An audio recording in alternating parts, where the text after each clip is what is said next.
Hey, how's it going, guys? Long time no see. I'm casting with Hyperloops. So I guess today I kind of just want to get back into the swing of things. I haven't done one of these in a while.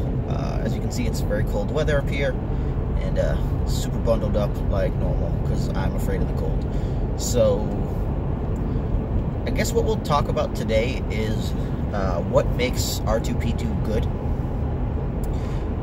in comparison to some of the other players in the meta. Now, some people are comparing R2P2 to the standards of like Pol Maz from SOR and like Rainbow Nines, Kylo FN, where it is the current best deck. They're not saying that it throws out overwhelming damage like the other decks did, but just that it seems to have a very good stranglehold on the meta currently, especially with it doing very well at regionals. I believe it is currently, should currently be, termed the best deck, the same way that Pol Maz was at the beginning. Even if I didn't personally think it was the best, and I could beat it, it didn't mean that the way that it interacted with the rest of the meta didn't, give it the crown of king at the time. Same way, Rainbow Nines at the end of the SOR meta was, nigh unstoppable by the normal deck, but let's say it would lose to, or have issues with like Vader, but Vader would have issues with the rest of the field. So, we're gonna pretty much go over like what makes R2P2, and I kind of see people being all in over, the new Yoda from Legacies and Ayla Sakura, and I'll tell you right now, I don't know if I'm saying the names correctly. I don't watch Star Wars, haven't, so I believe that's how I've heard people say it, but I keep almost saying Ayala by accident, even though I know that's not how it's like spelled at all. But anyways, so what makes R2P2 great?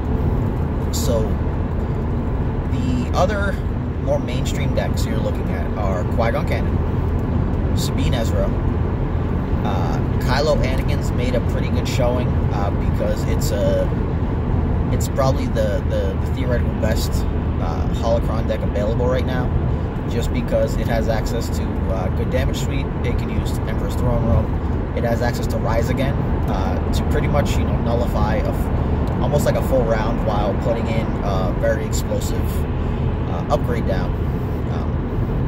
So whilst I don't actually like that deck, it seems like it has a place in the current meta at least. Kind of how like Emo Kids did, but I didn't actually like Emo Kids either. But anyways, and the last deck I think is Rainbow Fives. So me myself, I'm running some other stuff, a thing called Captain Planet, which is like 5-die hero, and like Han Ray. But my main is pretty much Rainbow 5, just because the number of reps I've had with that type of deck. But I'm not going to sit there and try to, deem it as tier 1 or anything like that, just because I haven't had enough games to realistically say that, this could be tier 1. Like, it might just be that people don't know how to play against it, so then it's funny because I crushed them. But anyways, so if we look at those 4 decks, one of the 4, Qui-Gon Canon, is predicated on shielding up. Sabine Ezra can do uncounterable big damage, but is the big guy, little guy deck of old, where you have that one big guy, it dies, and the game is usually over, outside of, some severe circumstances, like, Ezra getting, a couple holdouts and the opponent only having, like, 5 or 6 health left, being able to, like, never tell me the odds kill, or get damage in, second chance, and then get the leftover damage in for the kill. But anyways, then you've got the mono blue holocron deck with Rise Agains, and you've got my normal Masterpiece theories of running Rainbow and a million dice and Mala Knight system. So R2P2 in this meta, because it has access to handcrafted lightbow and the ability to consistently use that special without giving up, without really giving up a lot, means that versus Qui-Gon Canon, like their shields are not useless. Like they can caution someone, and then the light bow is gonna essentially do 5 damage worth. Meaning that like they're gonna have issues there. You're gonna have issues in a Shoto v Shoto battle, because for Qui-Gon's ability to work, he has to gain a shield and trade a shield out for a damage. When Rey activates, she's just gonna do 1 damage while Shoto's shielding up. So there's a differential there of Rey doing essentially 2 damage because she's gaining 1 and doing 1, whereas Qui-Gon has to choose to either gain and keep a shield or give up a shield beforehand to do 1. So there's a minor differential there, even though Qui-Gon's die sides are actually better than Rey's, because you're just pretty much trading out a single discard side for a double shield side,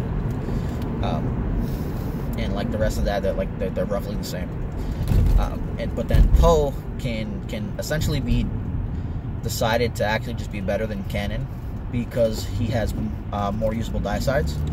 Kanan has a better hat trick with his 1 focus to flip a die immediately, and then you're capable of resolving or casting something. But Poe can do that with specials off of his special. So like his Poe blasters, handcrafted light bows. If you teched in like a Rey's lightsaber, I mean not Rey's lightsaber. What the hell's that? The staff. I can't remember the stupid name, but it's that 2-drop upgrade that's great. That's like 1 damage, 3 for a resource, and then the special will let you like kill the damage die. So like you could tech one of those, and then now your Poe is threatening a piece of removal every time he does stuff. You've got C-3PO to change things around. Oh, you need to eat the resource, so gain resource, gain shields, discard your opponent's hand so they can't do stuff. Like very cool tricks there. Qui-Gon Canon has access to more reliable blue removal, but as far as more force misdirection is concerned, if they hit if R2P2 hits a damage side, they can actually potentially wipe out an entire board of Qui-Gon Canon. The same with any shield that gets presented. Whereas to try to hit like Poe's damage sides or specials is much harder, because they would have to actually have force speed down in most scenarios, and whilst they may run it, it's still a bit tougher because you have a bunch of different die sides. So you're kind of ahead as far as both of your guys are very good, and you can kind of transition between different guys, and you have access to heals and not just shielding. Plus Honor Guard could just represent removal without actually having dice in the pool. Unlike Guard and Force Misdirection, which require it. But for the most part, the initial suites are very similar. But as a solo guy, each of the guys from R2P2 can represent different variables as far as being a big pain in the ass. Because if Poe's left alive, then his focus and specials threaten big chunks of damage, or big strings of damage, because after an opponent claims, they could focus to like 2s and 3s and resolve those in. Whereas Qui-Gon Canon, if Canon gets left alive, it can be tough. Rey, if she's alive, represents small pings with shielding via Shotos, and is a little bit harder in general to knock down if like she's the first person an upgrade's put on. So like if first upgrade put on Rey is like an ancient, who do you go after? If you go after Poe, they're just going to keep suiting up Rey, and then she's going to have like 3 shields, and like is pinging all over the place while Poe's getting shot at, and he's happy to die for that cause and trade with the guy. But so it's kind of better from a differential standpoint than like Qui-Gon Canon. And now if we look at Kylo Anakin versus R2P2 has obviously worse odds of hitting Kylo's ability than versus Qui-Gon Canon, because Qui-Gon Canon might have 2 to 4 great cards,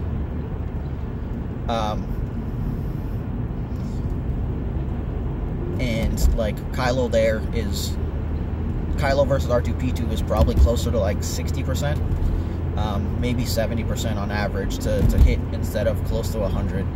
So even just missing 1 round, that will be like the difference between like killing him and your guy being alive to try to fend off Anakin.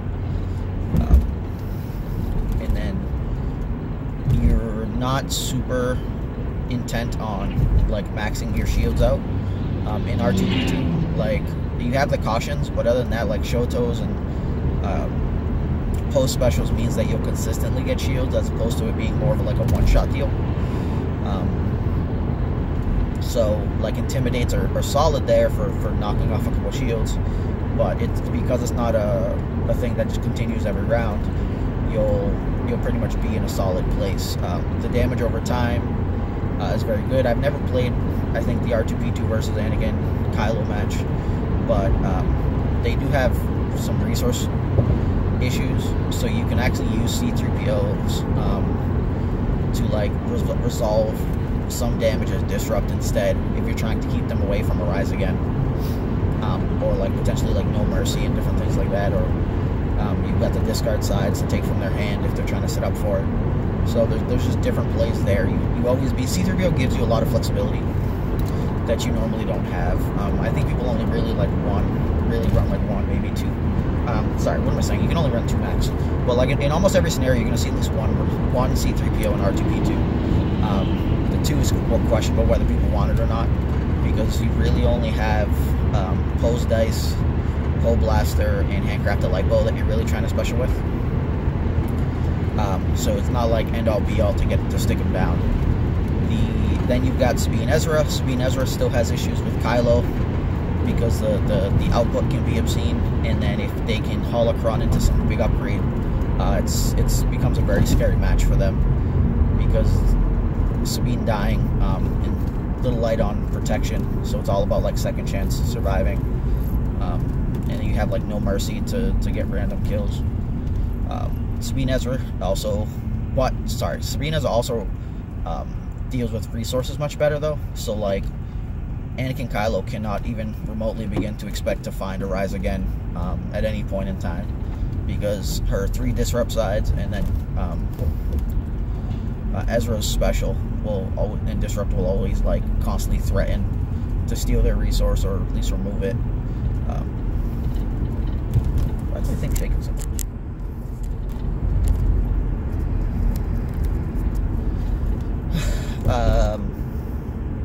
And then Rainbow 5's so R2P2 versus Sabine is weird because their removal is so light. When you can focus into big sets of damage, and they'll most likely not be able to combat it too well, but they're also slower. So like Sabine Ezra on Docking Bay doesn't have some huge benefit to it, and it's still harder to get through all those shields, and then like they're trading out, they're probably spiking 4 or 5 damage around. So like I don't know actually how hard that match is, but it looks like it. I would expect Sabine Ezra to probably be able to get a kill off of one guy, but then Sabine probably had already chewed through like a second chance and was potentially going to die. They really do need resources. And then Rainbow 5, Rainbow number 5, but I'm just going to call it Rainbow 5 because I give up. Someone started saying it that way, and it was no longer like Mongo number 5. Wilds, it is still a good deck in general. Like against the field, it has some issues with R2P2 because of the low health. So their ability to tank and survive, and like potentially kill Bala before or like at the same time as their other guy dies, then means that you've got a 2v1 situation. But the 2v1's not as good because their deck is more capable of tanking. And what I mean by that is that, so they can do like 5 damage and then like heal 2 much better than Rainbow can. So, you know, dealing somewhere in the vicinity 5 damage around means that if Night Sister took 2 at any point or pinged a couple times, then she can easily fall off the board prior to really being able to resolve stuff. And Rainbow really needs a bunch of time to try to resolve, because you're fixing all your die sides, or you're spending a lot of time fixing your die sides very often with like re-rolls, and you're trying to control your opponent's dice, and you can't control too well against, you know, Poe doing special into like handcraft and whatnot, because you've probably removed a little bit earlier, and then you're trying to figure whether to get additional dice to ramp or not. Yada yada. Kind of forgot where I was going today. I just switched lanes for no reason. So I'm switching back. Look like a big jackass now because I passed a truck. But so yeah, like versus R2P2, I've noticed I had some issues trying to bust through at times, because the honor guards, if I'm going really slow and they can like honor guard one of my dice or one of my big dice, and then like next round they can honor guard over and over for a few rounds, like it can be really problematic. The other thing is that like ancient sabers and field medics change the math for my damage quite often, and a lot of the time with Rainbow you are not just barely killing, but you're kind of maneuvering. You're like, all right, well, I'll grab a shield here and I'll grab a resource, and then I can get just enough to get the kill, because I'll hit for like 5 to 6, and then I'll back up muscle to finish the guy off. But then field medic takes them out of that range, so then they go into the next round, they're rolling out, you know, potentially getting a shield off Shoto, doing a damage, and then you can't fast resolve any of your damage, because the deck's just it's meant to be a slow deck to maximize its dice usage.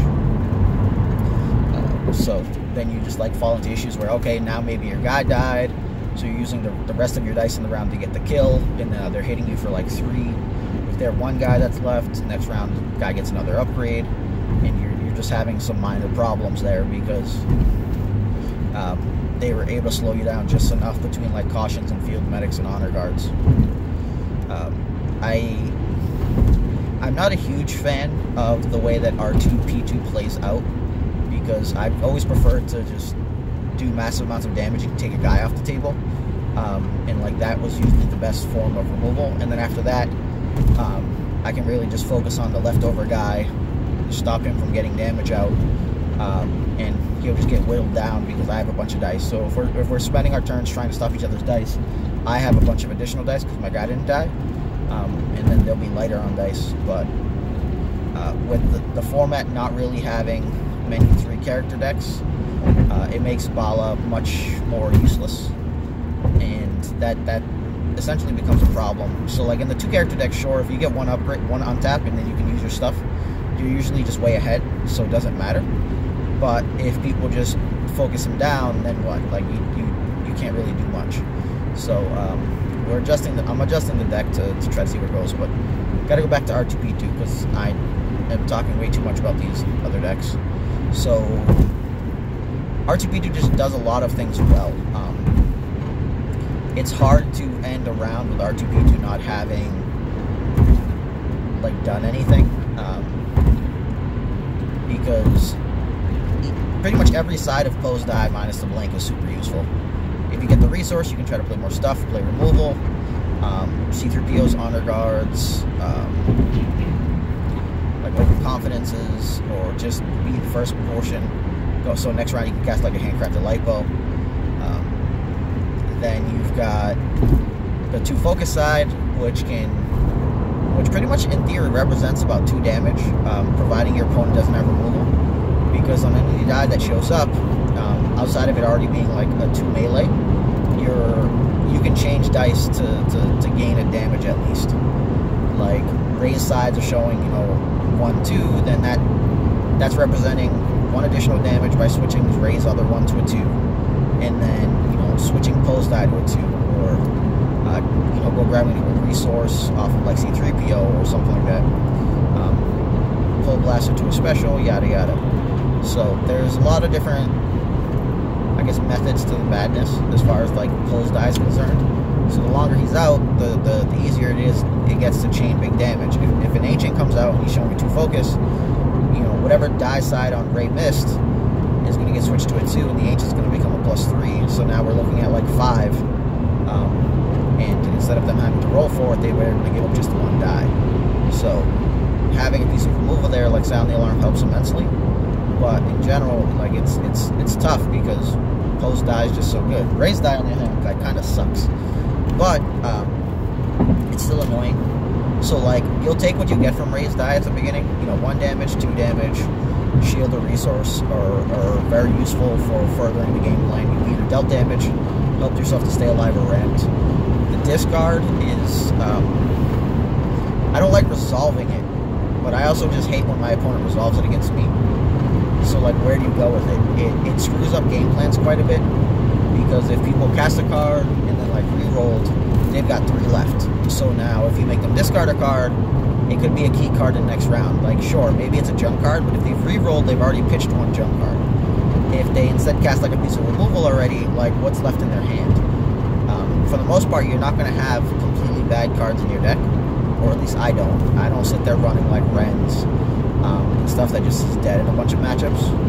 So normally speaking, I want every card in my hand at all times, whether it be to put it towards a reroll, or whether I want it for the next round, or whether I'm like planning a bait and switch kill. So a discard side is very relevant and hurts immensely.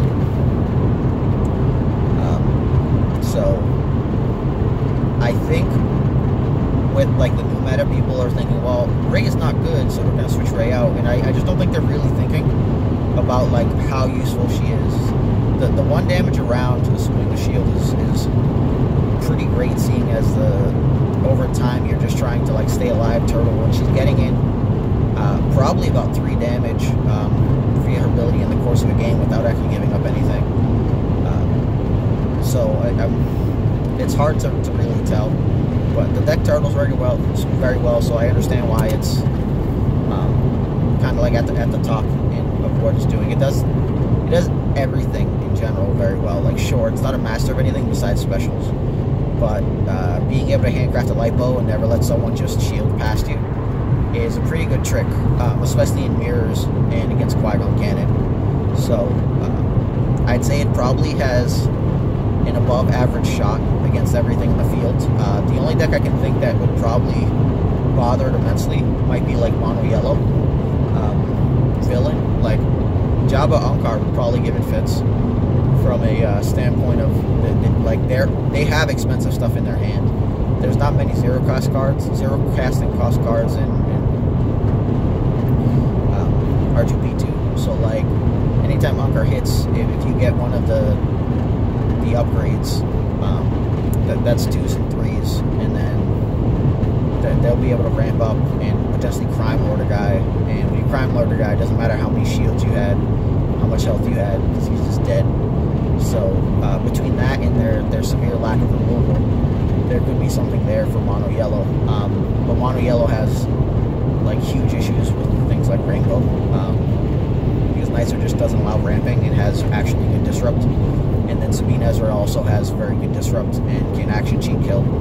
But if those decks aren't seeing play, then maybe taking Jabba Unkar to an event makes realistic sense, because you can just play it as a mill deck and then have your Crime Lord as a backup function for like just auto beating things like Palpatine, taking out the first part of Polmaz. I mean, not Polmaz, Jesus Christ, R2P2. So, I don't know. Like, if you get a round 2 Crime Lord to kill an R2P2 guy, the R2P2 guy that has all the upgrades, like, what do they do? Like, I think if you just killed Ray round 2, assuming that Poe didn't have just, like, Pole Blaster round 1, like, that probably sets you up to win. And you might actually even be able to afford to just cast it. You can get enough shields to defend in general between, like, Hunker Down and Personal Shields. And they ramp very well, like, off of Houndstooths and stuff. So it could very well end up being an actual deck right now, and most people just aren't playing it. Han Rey I like a lot. It's really hard getting the die sides, but I think the plan is to actually just turtle the same way that R2P2 does. If you hit the die sides and you crush someone, cool. What is this person doing? Sorry. Someone just pretty much stopped on the highway. I'm not quite sure why.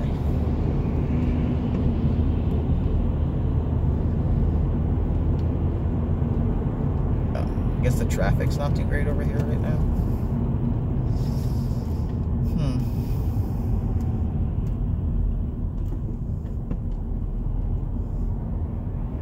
Yeah, okay, so, where was I? Yeah, kind of talking about just like Honray being viable. I'd like to mess with some Jabba Ankar, but I just know it's going to be useless again next set. Because next set's just going to have some crazy damage output. So, like, what do you do at that point? I think I'm going too fast to sneak into this lane.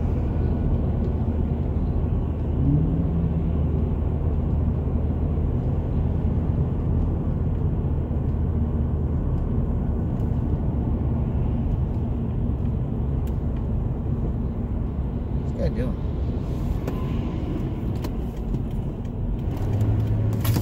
Oh, shit.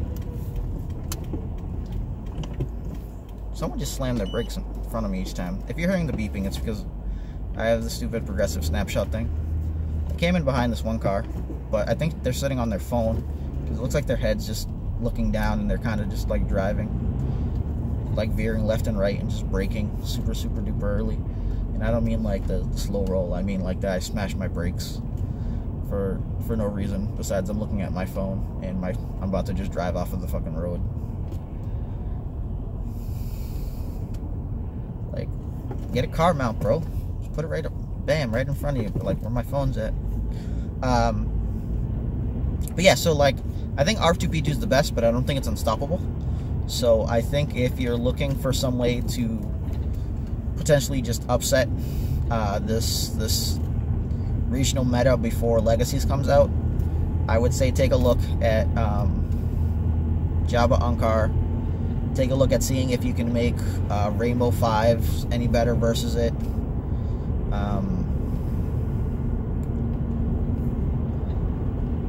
I don't play enough Kylo Anakin to give any sort of advice on that. Sabine Ezra might have something there if he can figure how to. If it had more die removal, I don't even know what the hell Sabine Ezra would need to do. Like, never tell me the odds kills are great, but I don't know if you can never tell me the odds kill and still survive the damage that's expected with the low amount of removal that's in the deck. That and all the resources that you require. So, I don't know. Sorry, focusing on driving. Wintertime got all the crazies. There's no snow, no nothing on the ground, but people just drive much worse. Let me think. Yeah, I don't know. I haven't had enough testing with Honray, but it seemed very good to be able to just be faster than them, snipe out a gip, like snipe a potential kill out, and then hyperspace jump away, or just like do stuff, then hyperspace jump, go to the next round, and set up like a fair trade turn. Originally, I was all about trying to just go, you know, here's my 2-drop upgrade, roll out. Oh, I found a resource fair trade. But I don't think that even matters anymore because I think the one resource differential is like okay, but not a world beater there. Like disrupting both resources would indeed get you like a full round, but you are giving up your die, so you have to keep that in consideration. And you're not guaranteed to hit it because your upgrades to do that are just Vibro holdout X8, and when you like that's only 6. And just kind of think like how often Sabine can start a round and not have those things. Like if you have Truce and DL, then you can get there. But there's no other like combination of cards for you to get the double action first round start. You'll get it a lot of the time, but even then you may not hit the disrupt because that's only 30%, and then finding resource to fair trade with is only 55%. But if you combined fair trading and the disrupts, then we're looking at a 75% shot. So,